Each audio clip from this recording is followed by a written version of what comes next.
Bienvenidos a La Alternativa. Cuando en 1990, desde el entorno más cercano al presidente Pujol, se ideó el llamado Programa 2000, un plan detallado de construcción nacional que afectaba a todos los ámbitos de la vida civil catalana, los medios de comunicación fueron, lógicamente, muy tenidos en cuenta. Se trataba de construir nación a partir de las herramientas disponibles entonces, básicamente los medios audiovisuales públicos de ámbito autonómico. Se aspirava igualmente a crear un espai català de comunicació que facilitara un estado de opinión nacional o nacionalista en el medio plazo.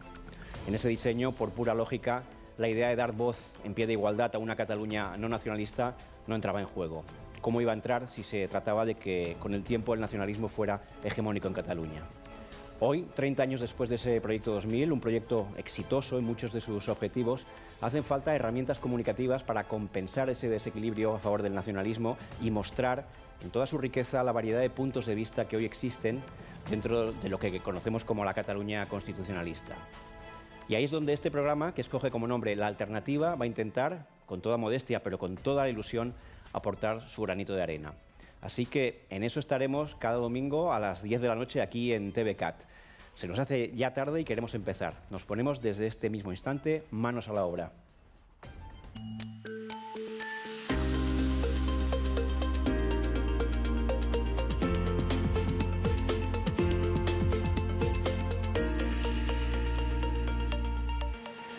Muy bien, pues hemos elegido para este programa inicial de La Alternativa un tema polémico, divisivo dentro del propio constitucionalismo, dentro de los partidos constitucionalistas, y es que el pasado día 13 de octubre los grupos parlamentarios de PSOE y de Unidas Podemos registraron en el Congreso una proposición de ley con la finalidad de modificar el mecanismo de selección de los vocales del Consejo General del Poder Judicial, que como todos ustedes saben es el órgano de gobierno de los jueces, en concreto de los 12 vocales de procedencia judicial, los 12 vocales que se eligen entre jueces y magistrados. Lo fundamental y el motivo de la polémica y de la discusión es que se pretendía con esa reforma poder superar la limitación de 3/5 mayoría cualificada en las dos cámaras para la elección de esos 12 vocales, y en una hipotética votación en segunda ronda, tanto en Congreso como en Senado, poder elegir a los vocales con simplemente mayoría absoluta, es decir, la mitad más uno de los diputados y los senadores. Así que es un tema que ha provocado, como digo, gran controversia, acusaciones cruzadas entre PSOE y PP, irrupción de múltiples actores políticos, actores del mundo judicial, y además nos da a nosotros en Alternativa la posibilidad de iniciar nuestra andadura hablando de temas muy importantes para la democracia. El tema de la independencia del Poder Judicial, el tema de la hipotética, existe o no, politización de la justicia. Y tenemos con nosotros como invitado a una persona que está muy acostumbrada a reflexionar sobre este tema, sobre el tema de la calidad de las democracias. José María Castellà, muy buenas noches. Hola, gracias por estar aquí. José María Castellà es catedrático de Derecho Constitucional en la Universidad de Barcelona y es miembro de la Comisión de Venecia, que es un organismo adscrito al Consejo de Europa y que asesora a los Estados miembros del Consejo de Europa en materia de calidad democrática. Podríamos empezar con una pregunta general para ubicarnos. Lo que ha pasado, este intento de reforma, ¿ha sido un salto cualitativo o, digamos, es la puerta a un umbral hacia algo preocupante? ¿O por contra, la politización de la justicia es un elemento que está ahí en la vida democrática española, quizá un punto débil, por otra parte, en una democracia bien considerada? Por ejemplo, en el último índice de Freedom House, España puntúa con un 92 sobre 100, y en la cuestión del Estado de Derecho recibe 4 puntos sobre 4, el máximo, aunque se dice que ciertamente el Consejo de Europa se ha ido quejando por el hecho de ese mecanismo de elección de los vocales, de los 12 vocales de procedencia judicial a partir del legislativo. ¿En qué situación estamos, José María? La polémica sobre la politización del Consejo General del Poder Judicial está al menos desde 1985, que es cuando se reformó la primera ley que desarrollaba la Constitución, designando a todos los componentes del Consejo General del Poder Judicial por ambas cámaras del Parlamento. Desde entonces ya está ese riesgo al que apuntaba incluso en el año 86 la sentencia del Tribunal Constitucional. lo que hemos visto a lo largo de todo este tiempo es que los partidos políticos han seguido y no han enmendado para nada ese riesgo, al contrario, han caído, digamos, en él reiteradamente, pero es bien cierto que lo que ha ocurrido en estos últimos días, lo que nos pone en evidencia es, al margen de que esto sea o no una tormenta de verano en otoño, es decir, de que pasada la moción de censura las cosas puedan volver a su cauce, al margen del hecho puntual en sí, sí pone en evidencia un hecho más profundo, que es, por una parte, el intento de ir más allá, de apretar el acelerador en una cuestión tan polémica de permitir a los partidos, por una mayoría absoluta, acabar decidiendo la composición de una parte importante del Consejo, y por esto, frente a esta situación, me temo, las instituciones europeas, sea del Consejo de Europa, sea de la Unión Europea, han querido frenar en seco esa tentación al margen de su factibilidad o no. Porque ¿cuál es el espíritu constitucional al respecto? En la Constitución se establecía esa diferenciación entre 12 vocales de procedencia judicial que supuestamente, aunque creo que la letra escrita no lo decía, pero se elegían entre los jueces, no se decía explícitamente por parte de los jueces, pero se suponía que era así, y los 8 restantes entre abogados y juristas de prestigio que sí que venían por la vía del legislativo. Este era el implícito que estaba en la Constitución y que la primera ley orgánica de desarrollo de 1980, por tanto, justo en el contexto de este espíritu constituyente, ponía blanco sobre negro y aclaraba. Y hacía, en este sentido, que se ha dicho, una composición mixta, 12 entre jueces, 8 juristas.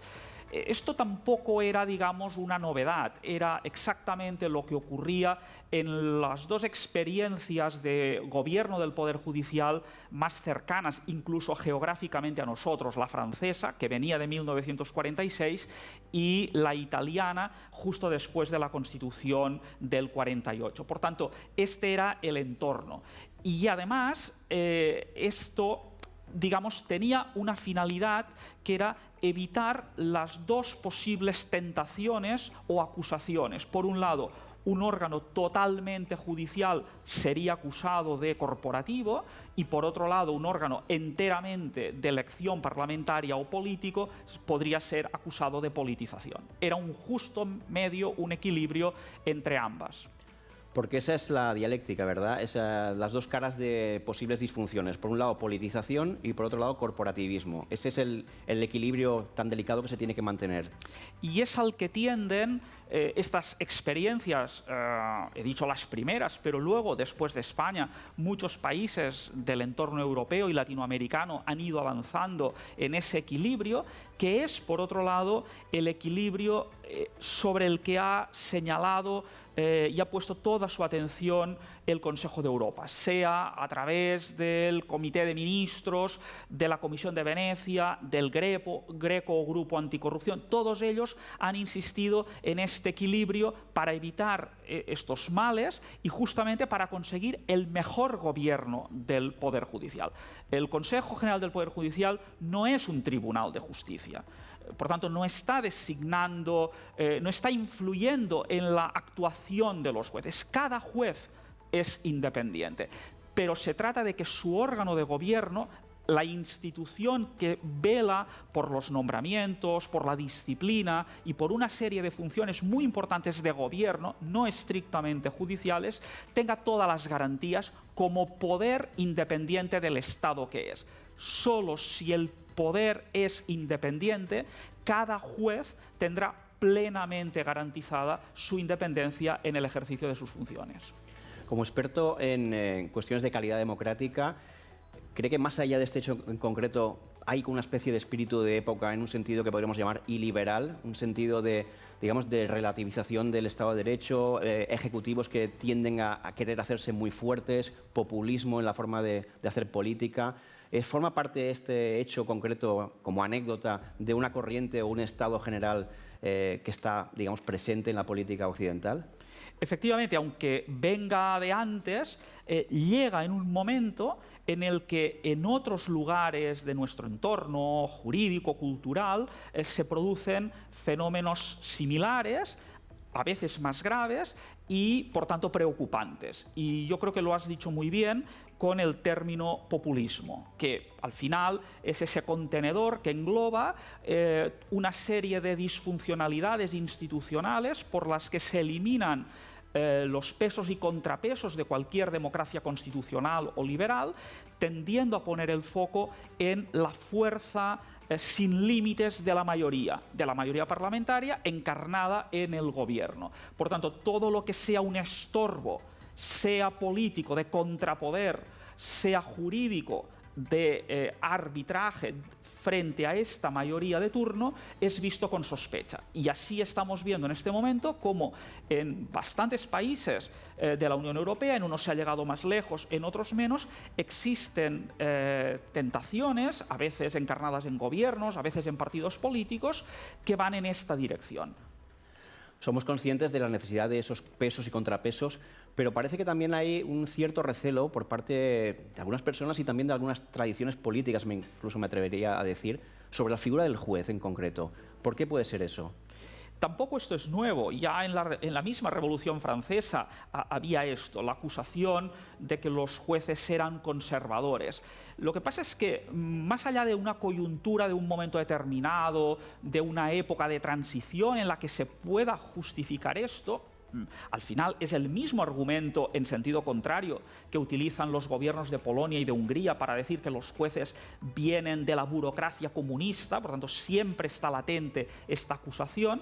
Lo cierto es que a medida en que una democracia se va consolidando y va madurando, la composición de los jueces es plural, como lo es la sociedad, y lo estamos viendo en las actuaciones judiciales inesperadas hace unos años en cuanto han podido juzgar a personalidades y hechos muy relevantes de la vida pública y, por tanto, ahí está la justificación en su funcionamiento de su necesidad. Yo creo que es muy bueno que la opinión pública distinga un comportamiento que a veces será impropio, porque al final las instituciones están formadas por hombres, de jueces concretos o de diputados concretos, de la deslegitimación de la institución que representan. Porque entonces sí se afecta a los cimientos de la democracia liberal.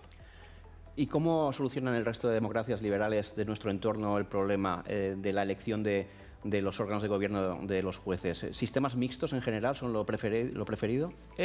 Los criterios predominantes son sistemas mixtos, pero en los que al menos la mitad, y por tanto la tendencia es que haya una ligera mayoría, sean de extracción y elección judicial, porque al final son los conocedores en primera instancia del mundo judicial y por tanto de las funciones que han de llevar a cabo, pero esto compensado por una serie de juristas de diferente procedencia, fiscales, abogados, que conozcan el mundo del derecho y puedan complementar. Este es un primer punto.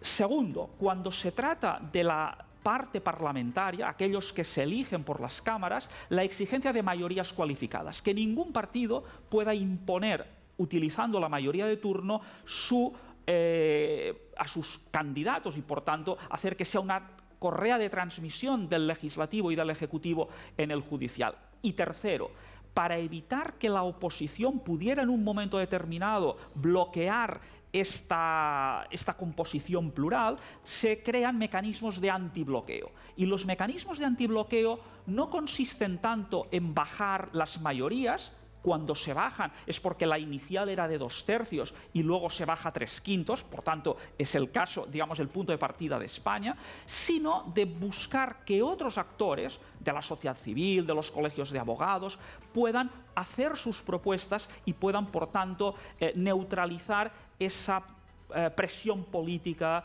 que se da sobre la elección. Josep María, usted pertenece a la Comisión de Venecia, que, como he dicho antes, es un organismo que cuida temas de calidad democrática. Justamente ahora se acaba de publicar una guía para la celebración de referendos y que de alguna manera es un toque de atención a las aspiraciones del independentismo. ¿Es así? Lo que se ha hecho es actualizar una guía que se hizo en 2006 a la luz justamente de tantos acontecimientos y de tantos referéndums que se han celebrado y aprendiendo de estas experiencias, pensemos en el Brexit o en Italia.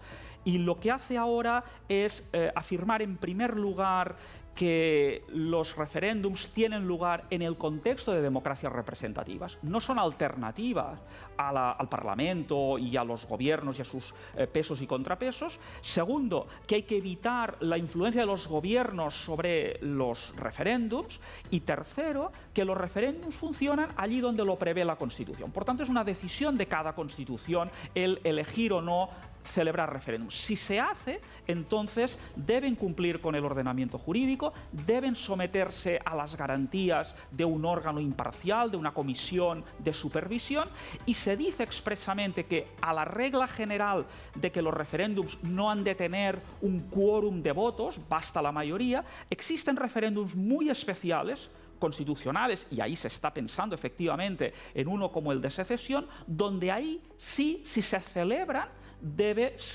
puede admitirse una mayoría más alta precisamente por la importancia de este tipo de decisión. Y finalmente, usted forma parte de la Junta Directiva del Club Tocqueville. ¿Qué es el Club Tocqueville y cuál es su actividad? El Club Tocqueville es un grupo de personas que nace en Cataluña para reunir y para reflexionar sobre la democracia constitucional, y nace aquí justamente porque Cataluña y Barcelona se convierten en un epicentro de esas tentaciones populistas que estamos viendo. Y por tanto, es bueno reflexionar, es bueno tener ideas, no para el combate político, sino en un plano prepolítico, que es reconstruir la opinión pública, reconstruir el espacio político en unos valores de respeto al sistema representativo, a la monarquía parlamentaria, al Estado autonómico, a la europeidad de Cataluña, es decir, a reflexionar sobre todos estos puntos sin una intención de bajar a la arena política, sino de buscar entre todos cómo reconstruimos esto que ha quedado tan erosionado en nuestra democracia. José María Castellà, muchísimas gracias por estar aquí con nosotros. Gracias y hasta a la vosotros. próxima. Únicamente yo creo que es contraria a la Constitución. El magistrado se basa en la sentencia 108/1986 del Tribunal Constitucional contra la reforma del sistema de elección de los vocales del Consejo en el año 1986. El Tribunal Constitucional dictó en esta sentencia que el sistema de elección de vocales sería acorde a la Constitución si lograse evitar que se convirtiera en un mecanismo de traslación de lo que es el mapa de mayorías parlamentarias. De todo esto, ¿qué subyace? Pues una clara intención constitucional de evitar todo aquello que pueda parecerse a un intento de politización del Consejo General del Poder Judicial. De este modo, y apoyándose en la misma sentencia del Constitucional, el Foro Judicial Independiente cree que la reforma que el PSOE y Unidas Podemos han impulsado en el Congreso podría ser inconstitucional y creen que el sistema de elección del Consejo General del Poder Judicial debe ser de designación mixta. Todavía se politizaría más, incluso podría ser inconstitucional. Tenemos el sistema más riguroso de Europa, es por mérito y capacidad. Y hay quienes se dedican a desinformar, a inquietar a la sociedad española y, lo peor, a utilizar un elemento de la política nacional para confundir en Europa. Es una propuesta que deja fuera a Podemos, es un partido que no corresponde a lo que el Partido Popular entiende como partido de Estado. Para Sánchez e Iglesias, la separación de poderes consiste solo en separar los jueces que les gusta de los que no les gusta. Un diálogo que debería de poder terminar con el bloqueo inconstitucional del Consejo General del Poder Judicial, que hace ya 2 años que debería de haber sido renovado, de acuerdo con nuestra Carta Magna. No solamente no han sido renovados sus miembros, sino que ese Consejo General del Poder Judicial lleva 2 años tomando decisiones que no debería de hacer en este contexto. Bueno, pues ya hemos visto más o menos la evolución de del tema desde el principio hasta este momento. Primero, bronca política entre el PSOE y el Partido Popular, y vemos aquí este último corte de Cristina Narbona, un intento ya de aproximación, y el jueves pasado se produjo, coincidiendo con el final de la moción de censura, también unas declaraciones del presidente del Gobierno en ese sentido, en el sentido de poder llegar a un acuerdo con el Partido Popular para desactivar, digamos, el problema o desbloquearlo, mejor dicho. Y para ello tenemos, para seguir hablando de esta cuestión que nos interesa hoy, a nuestra primera mesa de debate aquí en La Alternativa.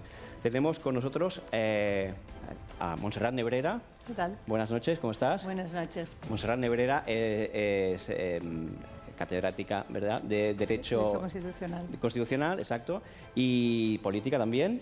Lo fui. ¿Lo fuiste? Bueno, nunca se deja de ser, ¿no? De alguna manera.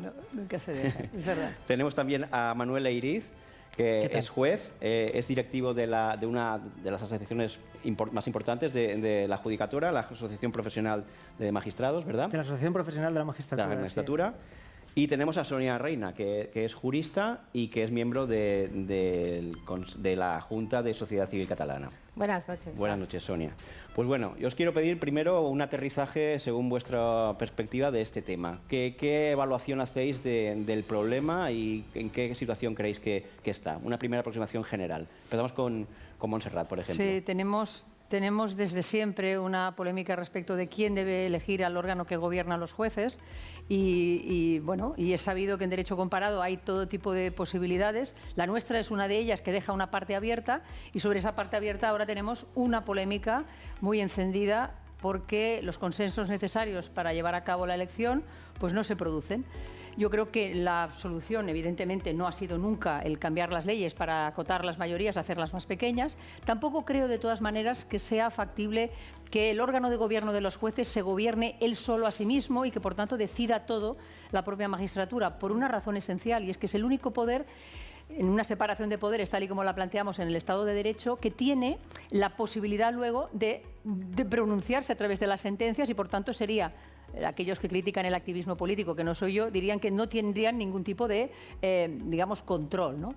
El hecho de que el Parlamento, como las Cortes Generales, como órgano de representación popular, tenga algo que decir y decida, por lo menos en las ternas que los jueces presenten, yo creo que es una buena solución. Lo que hay que activar inmediatamente es la responsabilidad de los políticos, porque la parte que les toca la tienen que cumplir. Cuando eso se produce, por ejemplo, en el Vaticano, que no dejan salir a todos los cardenales hasta que no eligen al Papa, pues esto es lo mismo. Deberían quitarles incluso, excepto el pan, el sueldo. Manuel.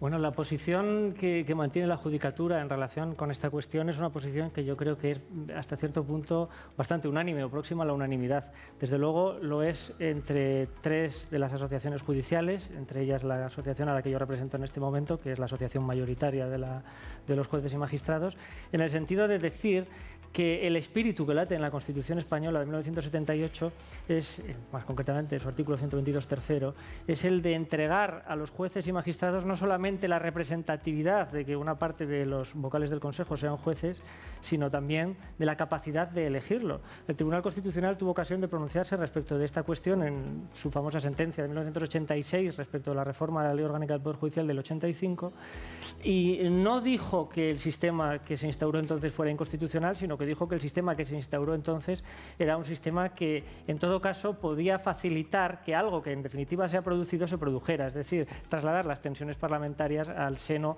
del órgano de gobierno de los jueces. Por este motivo, nosotros siempre hemos defendido devolver, contrariamente a lo que en lo que manifiesta Montserrat, devolver a los jueces matizadamente. Devolver a los jueces no la designación de todos los vocales del Consejo, que es algo que ni se ha producido jamás ni sería constitucional, sino de los 12 vocales de mayoría judicial, porque como dice el Tribunal Constitucional, probablemente, hipotéticamente, dice en esa famosa sentencia, podría ser precisamente la traslación más adecuada de la realidad plural de la carrera judicial.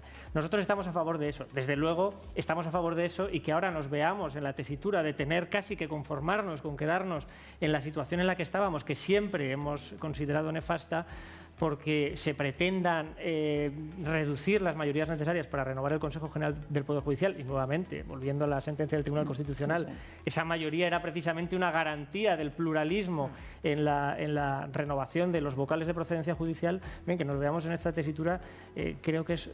Voy a utilizar una expresión casi dramática, pero creo que es sobrecogedor y así lo consideramos no solamente los jueces y magistrados mayoritariamente, sino creo que está claro que las instituciones europeas se están manifestando en este mismo sentido y las asociaciones judiciales europeas. Creo que, bueno, que es una cuestión compleja, discutible, pero no me parece discutible esta última reforma en modo alguno. Sonia. Pues como ves, con las intervenciones de Manuel y de Montserrat, lo que sí que está claro es que en todo el mundo jurídico, y no diríamos el 100%, pero sí, por ejemplo, el 99%, hay un consenso de que el Consejo General del Poder Judicial debe ser elegido en parte por los propios jueces. Sí que es cierto que luego el cómo se instrumenta esa elección, ahí sí que es un debate que todavía está por hacer. Y está por hacer porque desde el principio, en el 80 teníamos una ley que lo que hacía era 12 vocales se elegían directamente por la Judicatura y 8, 4 y 4 por el Senado, 4 por el Congreso, entre juristas de reconocido prestigio. Y eso funcionó, no dio tiempo a ver cómo funcionaba porque en el 85 ya nos modificaron. Yo personalmente creo que aquí enraiza con algún concepto y alguna percepción que algunos tienen de recelo hacia la judicatura y entonces se les arrancó esa capacidad de decidir quiénes eran los miembros de su gobierno, los vocales del Consejo, y se trasladó íntegramente al Congreso y al Senado, que ahora son los que eligen 10 y 10 el Congreso, 10 el Senado, los vocales del Consejo. Es cierto que la sentencia, por un recurso de inconstitucionalidad, dice que esa reforma del 85 no es inconstitucional, pero sí que hace una advertencia, y es que no se convierta en lo que ha acabado convirtiéndose, que es una especie de cambalache, un intercambio de cromos entre los grupos parlamentarios, que durante mucho tiempo el bipartidismo se ha ido intercambiando las personas que formaban parte del Consejo. Yo creo que ahora estamos ante un momento único porque hasta ahora, a pesar de ser un tema controvertido, pues todos hemos intentado no sacarlo a la palestra precisamente por lo controvertido que era, pero ya que está ahora encima de la mesa, yo creo que no debemos perder la oportunidad de llegar a esa modificación y llegar al cumplimiento de la Constitución y que una parte, 12 de esos vocales sean elegidos directamente por la magistratura, o sea, por la Judicatura, 4 por el Congreso, 4 por el Senado y establecer así la separación de poderes. Yo creo que si no lo hacemos ahora vamos a perder esa oportunidad que tenemos ahora encima de la mesa y también de que la ciudadanía conozca cuál es la importancia de conseguir esa reforma, no la que está sobre la mesa por el PSOE y por Podemos, sino la reforma que pedimos desde el mundo jurídico, que es la base de la separación de poderes y por tanto, la base del Estado de Derecho y la base de la tutela judicial efectiva y de la defensa de las libertades individuales de todo ciudadano, ¿no? Muy bien, pues en unos minutos tendremos por conexión a Paco Aranda, que es el portador de justicia del Grupo Parlamentario Socialista, y le podemos preguntar su visión de cuál es la naturaleza de la reforma, por qué se hizo y qué salida ve al tema. Yo quería decir, mientras tanto, que este programa pues, lo vamos a hacer entre todos y quería invitaros a... pues si os parece una propuesta interesante, a enviar un SMS al número que aparecerá en pantalla, sobreimpresionado, y que así pues, nos ayudaréis a que la alternativa sea una realidad durante las próximas semanas. Y yo quería pasar ahora también, si me permitís, desde una perspectiva totalmente del ego, pero intuitiva, ¿no? Os voy a hacer un poquito de abogado del diablo. Porque hay una cosa que no acabo nunca de entender. Cuando me pregunto en estos temas, que realmente son complejos y difíciles, sobre el tema de independencia judicial. A ver mi razonamiento, ¿qué os parece? Si os parece muy lunático, pero pienso que evidentemente, cuando pensamos en la figura de un juez, pensamos en una honestidad, una rectitud, en una deontología, ¿no? Digamos, una sujeción, ¿no? a la ley. El juez sabe perfectamente cuál es su función y confiamos en él porque es la figura, digamos, que está ahí para esa función.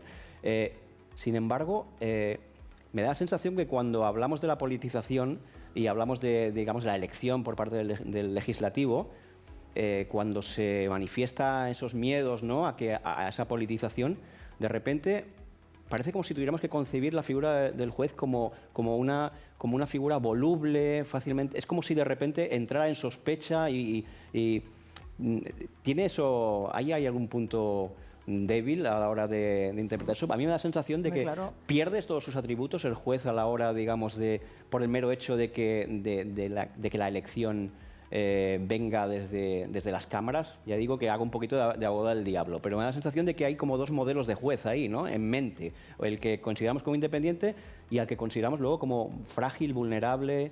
Es verdad. Es verdad, yo visto desde la perspectiva de los que nos dedicamos al estudio más teórico, ¿no? Del derecho constitucional, parece como una cosa contradictoria. Estamos diciendo que los jueces tienen que gobernarse a sí mismos, y de pronto nos damos cuenta de que si son elegidos desde el punto de vista político, damos por hecho que van a ser elegidos en razón de su ideología y que por tanto se van a comportar de acuerdo con esa ideología. Esa percepción ciudadana de que los órganos, sobre todo en las instancias más altas de la cúpula judicial, pueden ser condicionados y que de hecho lo son por el hecho de haber sido elegidos, tiene que ver con una falta de cultura jurídica, yo creo, total. En Estados Unidos se elige a los magistrados del Tribunal Supremo por parte del presidente del Gobierno y ha habido una polémica de si tiene que ser o no tiene que ser uno o el otro, pero uno se da cuenta de que en el momento en que entran, por supuesto que tienen su ideología. Todos tenemos una ideología. ¿Quién no la tiene? Habrá gente más conservadora y menos. Antes se hablaba de... ¿no? Estabas diciendo, de alguna manera lo que reflejarían los jueces es la pluralidad social, porque también los jueces son plurales, porque los jueces también tienen su manera de pensar. Unos tendrán una manera diferente de entender la sociedad que otros, y los podrías alinear en más conservadores o más progresistas o más federalistas o más... Pues claro, como todas las, pues faltaría más. Son personas y el Poder Judicial no es una institución cerrada al mundo. Por tanto, el problema está en cómo se plantea que tengan que serlo. Y sobre todo en esto que antes nos decía Sonia, en el modo penoso en el que parece un intercambio de cromos entre partidos políticos, de los que además los grandes parece que no tienen que comentar nada con los demás, y si lo comentan parece que sea un horror, y por tanto se van haciendo mutuos vetos. Yo creo que la pregunta encierra, en cierto modo, una concepción del Poder Judicial que se ha extendido y que tiene que ver con una supuesta ajeneidad o alejamiento por parte de los jueces de lo que es la vida. Son jueces, es la vida. Por eso hay una cúpula judicial, por eso hay unas apelaciones, por eso hay unas instancias europeas para volver a revisar casos. Los jueces son personas y aplican la ley con el imperio de la ley por encima y, por supuesto, sujetos a ella, pero desde la perspectiva cosmológica en la que ellos se instalan, a mi modo de ver. Muchas gracias, Montserrat. Creo que tienes que marcharte en este momento. Te agradecemos muchísimo tu presencia aquí, muy valiosa. Espero que vaya de maravilla este programa, esta tertulia y la alternativa sea un éxito, y espero veros pronto. Que vaya muy bien. Que contemos contigo más adelante, por supuesto, otra vez. Muchísimas gracias. Aprovecho para decir también que contábamos en esta tertulia de hoy con Joaquín Coll y que ha tenido un problema familiar y que le deseamos que no sea nada grave y, por supuesto, que también queremos verlo muy pronto aquí. Muchísimas gracias, Montserrat. Gracias, Fran. Y creo que tenemos ya la conexión con Paco Aranda, ¿verdad? Sí, buenas noches. Hola, Paco, buenas noches. ¿Cómo estás? Bien, bien. Estoy aquí en casa. Me disculpáis porque quería haber estado con vosotros, pero tampoco ha sido posible por temas familiares. Pero bueno, aquí estoy pendiente de lo que estabais debatiendo. Perfecto. Paco, Paco Aranda es el portavoz de Justicia del Grupo Parlamentario Socialista y es la persona indicada para explicarnos qué ha habido de fondo en este proyecto de reforma que impulsaron tanto el Grupo Parlamentario Socialista como el de Unidas Podemos. ¿Por qué se hizo esto? Bueno, esto se ha hecho ante la constatación evidente de que hay un bloqueo por parte del Partido Popular de la renovación del Consejo General. Yo quiero recordar, y yo creo que tienes juristas, que la primera La primera cosa que se está incumpliendo es el mandato constitucional del artículo 122.3, que dice que el Consejo tiene un periodo de 5 años y desde el 4 de diciembre del 2018 pues que ha caducado, con lo cual llevamos casi 2 años con el Consejo prorrogado, tomando decisiones, como la última hace un par de semanas con nombramientos. Este es el primer precepto constitucional que nos está respetando, con lo cual, visto pues la intención del PP de bloquear este órgano, pues hay que ir viendo soluciones, porque aparte hay que recordar que han sido ya hasta 2 veces en las que se ha llegado a un acuerdo, ¿no? In extremis el PP lo ha retirado. Creemos que es porque debe tener un tipo de interés en que el Consejo, con la composición actual, que refleja unas mayorías diferentes a las que hay ahora, pues se mantenga en el poder. Paco, pues antes de que nuestros contertulios te hagan cada uno la pregunta que consideren oportuna, yo te hago la segunda mía.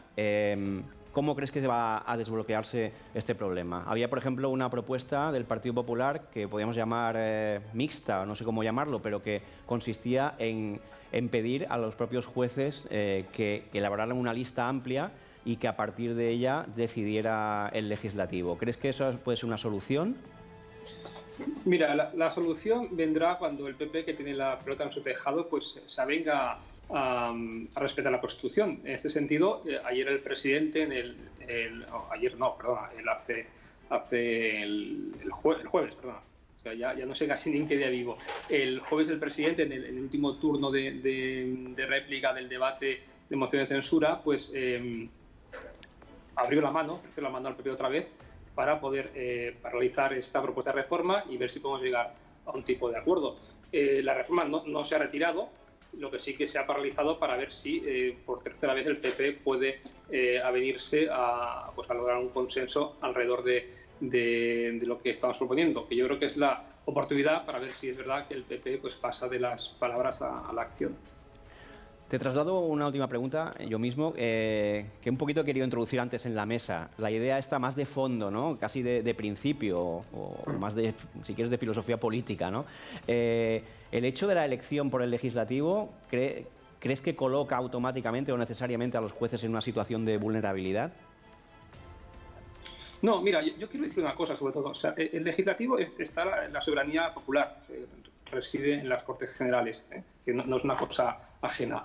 El legislativo no elige jueces, que también es un poco que la gente tiene que saber. El legislativo, y lo pone en la Constitución, lo que elige es el órgano de gobierno de los jueces. El legislativo no elige el juez de la Audiencia Nacional, el juez de primera instancia, el juez no, el legislativo elige el Consejo General del Poder Judicial, que es el órgano de gobierno, que tiene las funciones atribuidas, que efectivamente este órgano de gobierno pues tiene funciones de regulación interna pues de la vida judicial y también de nombramientos de órganos. El Poder Judicial lo ejercen los jueces y magistrados, las juezas y magistradas con total y absoluta independencia judicial. Es una cosa que también hay que tener claro. Que el legislativo, las Cortes Generales, el Senado y el Congreso tengan la potestad de elegir los miembros del Consejo General del Poder Judicial no tiene nada que ver con la independencia judicial. Es una cosa que yo sí que quisiera dejar claro, porque a veces se explica mal. El Congreso no elige al juez de primera instancia de Sabadell, elige al órgano de gobierno de los jueces. Y ese órgano de gobierno, que es el órgano que está ahora, pues hace 2 años, en prórroga, está pues caducado, y es lo que creemos que ante esta actitud del PP hemos de intentar trabajar. A ver si ahora, pues con la última propuesta del presidente lanzada en sede parlamentaria en el final de la moción de censura, pues podemos ver si hay de verdad una voluntad real del PP de poder desatascar este asunto, o si solo vamos a ver pues lo que ha hecho hasta ahora, que es intentar boicotear sistemáticamente la renovación. Yo sí que me gustaría también a veces ver un poco la misma, entenderme entre comillas, indignación que hay, ¿no? O indignación o críticas, por no ser tan duro, ¿no? Con la propuesta lanzada por los grupos que dan soporte al gobierno, con la actitud del PP, porque hasta ahora este debate tampoco lo hemos tenido. O sea, ¿quién se posiciona ahora mismo diciendo claramente que es intolerable que el PP se oponga a tener una mayoría para renovar el Consejo General? ¿Queréis hacer alguna pregunta a Paco Aranda, Manuel o Sonia? Una valoración, más que una pregunta, si me lo permitís. Sí, yo le haré una pregunta luego. Pues adelante, Sonia, si quieres. Pues adelante mejor, Sonia. ¿Sí? Sonia. Tú. Vale, buenas noches, Paco. Yo te quería preguntar, porque estás hablando de la reforma, estás tirando también el tema del supuesto y presunto bloqueo del Partido Popular. Tenéis una reforma encima de la mesa desde febrero del 2020 que presentó Ciudadanos, en la que se establece, o sea, se pretende que 12 de los miembros del Consejo General del Poder Judicial sean nombrados por los propios jueces, que es lo que viene establecido en la Constitución. Es decir, lo que no podemos hacer es, y lo sabéis porque tenéis los informes del Greco y tenéis el toque de atención y el tirón de orejas del Consejo de Europa. No puede ser que se vulnere la Constitución cambiando la mayoría de 2/5 a mayoría simple. Entonces, yo creo que en vez de estar en estas disputas típicas que lleváis muchísimo tiempo haciendo, quizás la propuesta que tenéis desde febrero de 2020 es una muy buena opción para despolitizar el Consejo General del Poder Judicial y cumplir lo que establece el 122.3 de la Constitución. Bueno, yo en primer lugar no calificaría de presunto el bloqueo del PP. Yo creo que después de 2 años es una evidencia. O sea, presunto sería si llevásemos pues una semana de prórroga, pero llevamos, ya digo, desde el 4 de diciembre de 2018 prorrogados, lo cual no es presunto. No es presunto tampoco porque llevamos hasta casi dos acuerdos a punto de llegar y han sido echados para atrás, el último no hace mucho, por el PP, con lo cual, de entrada, no es presunto. Es una evidencia que el PP está bloqueando y ellos tendrán que explicar por qué intereses esta renovación. En segundo lugar, sí, está esta propuesta de Ciudadanos, que no entiendo que puedas defender, pero entenderás que puede ser, no es nuestro modelo, es un modelo que ya estaba en el año 80 y no es un modelo que ahora mismo pues, estemos de acuerdo. Yo creo que el modelo de que sean las Cortes Generales, que es donde, repito, reside la soberanía popular, las que tengan la elección de los órganos, de los miembros del Consejo General, pues es la adecuada. La mayoría de 3/5 que comentabas, bueno, en la propuesta nuestra no la invalida, porque de hecho pone que se tenga que aprobar por 3/5. Eso es lo primero que dice. Entonces está en la mano del PP en respetar esto. Lo que dice es que en segunda vuelta, después de 48 horas, pues se pondría otra mayoría, que por cierto, una mayoría que ya existe en otras instituciones. Porque yo quiero recordar que, por ejemplo, el presidente del gobierno se elige por mayoría absoluta. Por ejemplo, es decir, que no es una mayoría ajena a otros órganos del Estado, y es una mayoría además cualificada. Y tampoco considero que sea pues una riña. Esto es como cuando dicen que todos los políticos son iguales, o que todos los políticos critican, o que en los plenos hay peleas. No es verdad. Hay una parte que lo hace y otra no. Nosotros ya estamos a veces pues muy acostumbrados a que en los plenos del Congreso haya una bancada, ¿no?, que se dedique a interrumpir, a insultar, a criticar, y la otra respetemos los turnos, y luego nos encontramos con que todos los políticos son iguales. Pues en este caso es un poco lo mismo. Pues no somos todos iguales. Hay un partido que está bloqueando, que por cierto espero, y repito, no por tercera vez, que después de lo que el presidente dijo el jueves, pues pueda recapacitar y ayudar al consenso, y hay otra gente que estamos intentando pues, desbloquear una situación que ya se prolonga demasiado en el tiempo, y no solo con el CGPJ, sino también con el Defensor del Pueblo o con otros órganos como el TC. Manuel Eiriz, querías hacer una... Bueno, yo quería hacer una valoración, que no sé si de alguna manera se convierte en una pregunta, pero el diputado ha hecho ha manifestado, ha dejado caer que de alguna manera las asociaciones judiciales e incluso la carrera judicial podría estar mostrando una posición crítica distinta en cuanto a la posición del Gobierno y de los partidos que forman el Gobierno y de la posición del Partido Popular. Bueno, a mí me gustaría recordarle que al Partido Popular se le han hecho desde la carrera judicial nada menos que 3 huelgas de jueces, con toda la violencia institucional que entraña que nada menos que un poder del Estado se ponga en huelga. Es decir, al Partido Popular se le ha dado un tratamiento extraordinariamente duro, igual que ahora la respuesta de las organizaciones judiciales y de los jueces está siendo también dura respecto del gobierno del Partido Socialista. Pero por otra parte, me gustaría también plantear, y este es mi pensamiento, y esta es una evocación quizás romántica, pero que la democracia, por más que la representatividad del pueblo, la soberanía nacional reside al final en el Parlamento, de alguna manera se manifiesta en el Parlamento.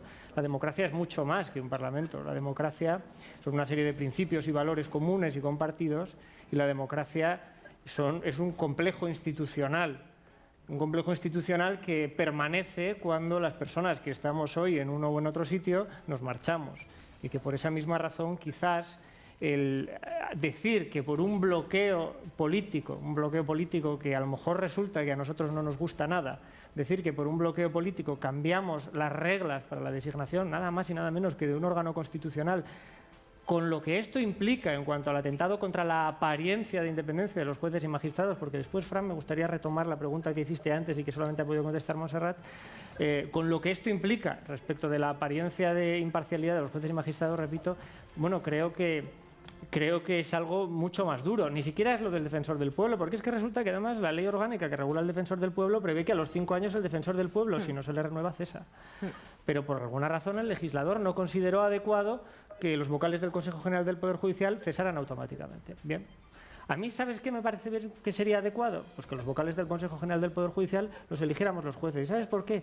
Porque los jueces elegimos a los miembros de las salas de gobierno de los tribunales superiores de justicia. ¿Y sabes lo que pasa? Que si el 5 de abril termina el mandato de la sala de gobierno, el 6 de abril hay elecciones y el 8 de abril toman posesión. Y por lo tanto la sala de gobierno sigue funcionando y en ningún momento se desprestigia porque realice actos que pudiéramos considerar deslegitimados porque hubiera expirado su mandato. Hay muchas cosas que se pueden decir, pero afirmar que por un bloqueo más o menos irresponsable de un partido vamos a hacer algo que el propio Tribunal Constitucional dijo que es de todo punto rechazable, porque ya consideró rechazable aquella reforma, pero la aceptaba un poco, porque había una mayoría de 3/5 para la designación de los vocales, digo, esto era una valoración personal, pero supongo que esta valoración puede ser respondida de alguna manera por el señor diputado. Sí, no, yo me quedo con la reflexión y creo que el tono de tu reflexión, me quedo con él, independientemente de que pueda estar de acuerdo o no. Yo creo que haces una reflexión con profundidad. Me quedo con este matiz cuando decías lo de la apariencia, ¿no? Porque yo también hablamos de esto, ¿no? Yo no creo que la elección de los vocales tenga que ser automáticamente, pues, haya una consecuencia como que se burla esta independencia judicial. Por eso el matiz que dices de apariencia es importante de decirlo, porque yo creo que hay que dejar bien claro que no es así. Yo lo que digo es que, evidentemente, conozco pues, las huelgas que se ha hecho desde el Poder Judicial a los gobiernos del PP. Yo lo que digo es que este debate que estamos teniendo ahora, que es un debate legítimo, evidentemente, es una propuesta de dos grupos, o sea, es una propuesta que tendría que ir pues, a una tramitación parlamentaria, evidentemente pues, sujeta a lo que las mayorías del Congreso tengan a bien, ¿no? Pero este debate yo lo he echado en falta en estos 2 años para poder desbloquear esta situación, porque yo creo que sí, lo que sí que todos podemos estar de acuerdo y quizás poner un punto de mínimo común denominador es que no podemos tener un órgano de gobierno de los jueces caducado y tomando decisiones, porque aparte esta es otra cosa. La otra parte de la propuesta es qué puede hacer un órgano de gobierno caducado, qué tipo de decisiones puede tomar. ¿Puede tomar decisiones como las últimas de nombrar jueces del Supremo, por ejemplo? ¿O puede solo limitarse a hacer pues, nombramientos o decisiones más de la logística diaria del órgano de gobierno?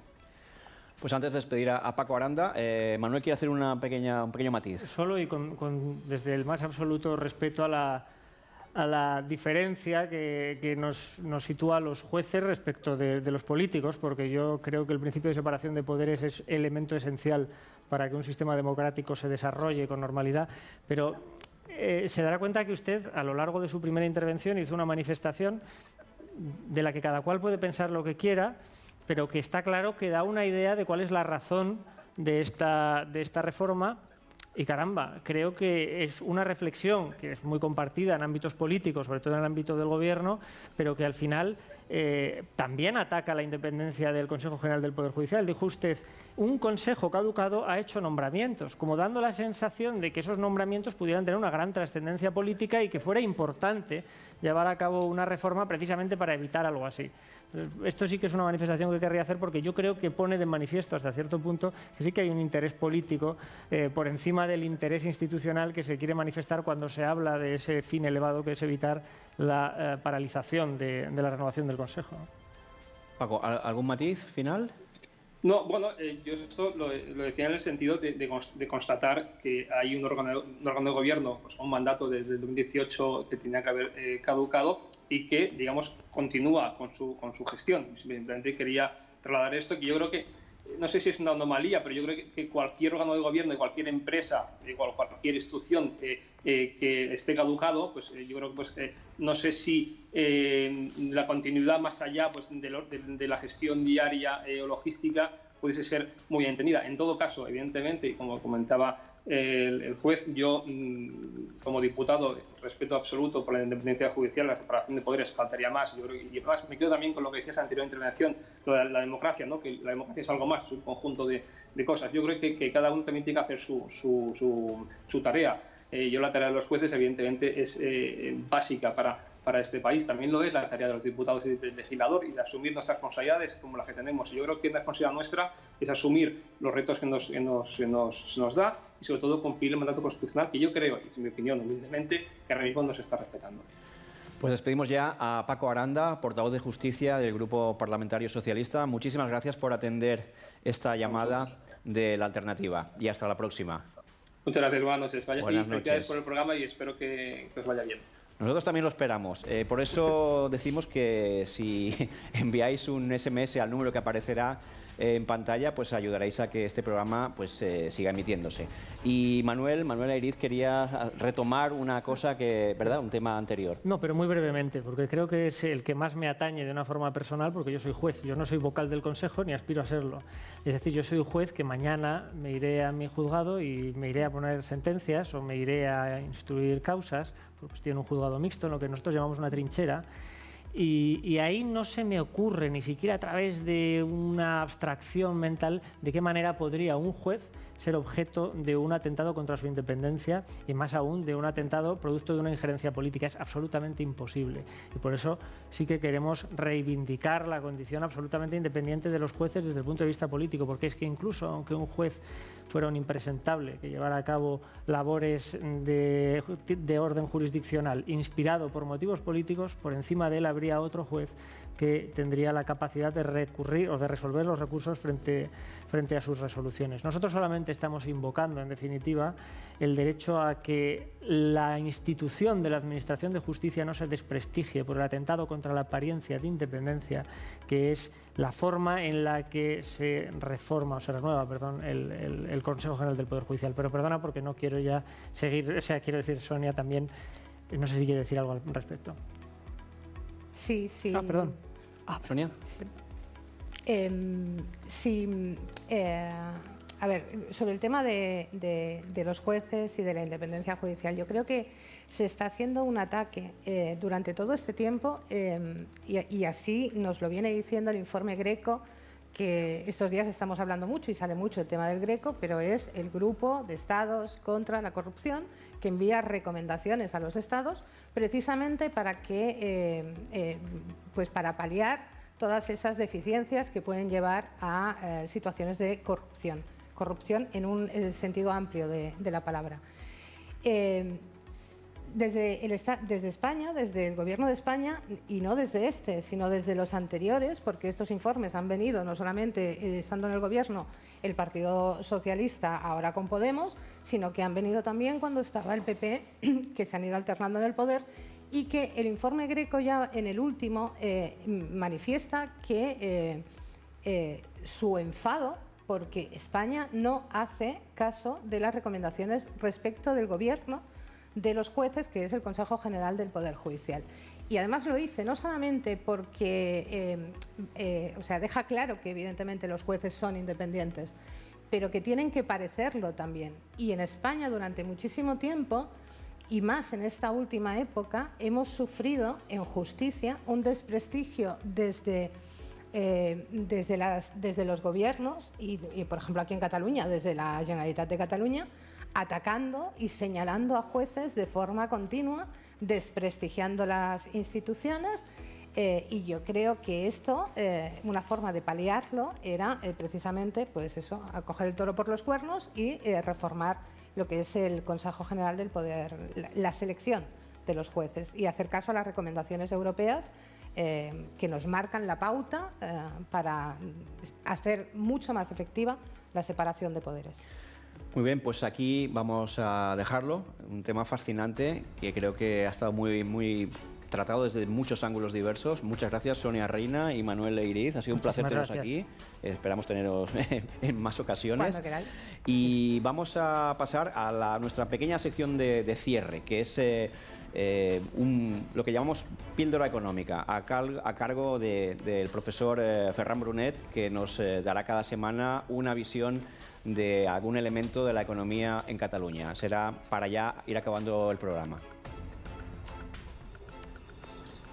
La competitivitat d'un país, d'una regió o d'una ciutat és la seva capacitat econòmica. La competitivitat es calcula amb indicadors de producció, exportació, atracció d'empreses i inversions estrangeres, entre altres.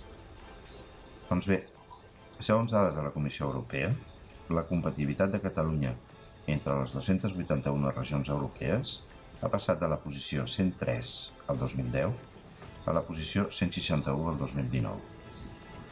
Ho veiem en el gràfic. O sigui, en una dècada de procés, la competitivitat de Catalunya ha perdut 58 posicions. I, ull, la Comunitat de Madrid està en la posició 98. Catalunya, 161. Madrid, 98. Allò que els separatistes foragiten tan bé, ho atrau Madrid. Altrament, el mateix ha passat amb el centre de Catalunya, en Barcelona. Entre les ciutats europees, el 1990, Barcelona era en el lloc 11. En l'embranzida d'inversions arran dels Jocs Olímpics, el 2010 assolia la posició 4. Però el 2019 havia retornat a la posició 11. I és el retorn al Titanic. Aquesta davallada de la competitivitat de Catalunya sintetitza el cost que els catalans paguem pel procés. El procés ens roba. El procés ens ha robat les institucions catalanes, segrestades pels separatistes. Ens ha robat la competitivitat, l'enteniment, la llibertat, els diners, l'ocupació, el futur. Ens ha dut a la decadència. Cal que els catalans aturem la decadència de Catalunya. Cal que els catalans, el 14 de febrer, votem constitucionalista. Muy bien, pues ahora sí que ya despedimos esta primera edición de La Alternativa. Ha sido un verdadero placer estar con ustedes y esperamos que la semana que viene, el domingo a las 10, pues vuelvan a vernos. No voy a compararme con lo que hizo, pero lo que hicieron los Beatles en ese enero de 1969, en que dieron un concierto en la azotea y al acabar dijeron: esperemos que hayamos pasado la prueba. Nosotros, desde la modestia más absoluta ante esos monstruos, pues queremos creer que hemos pasado también la prueba y que estaremos con ustedes acompañándoles. Hasta la semana que viene.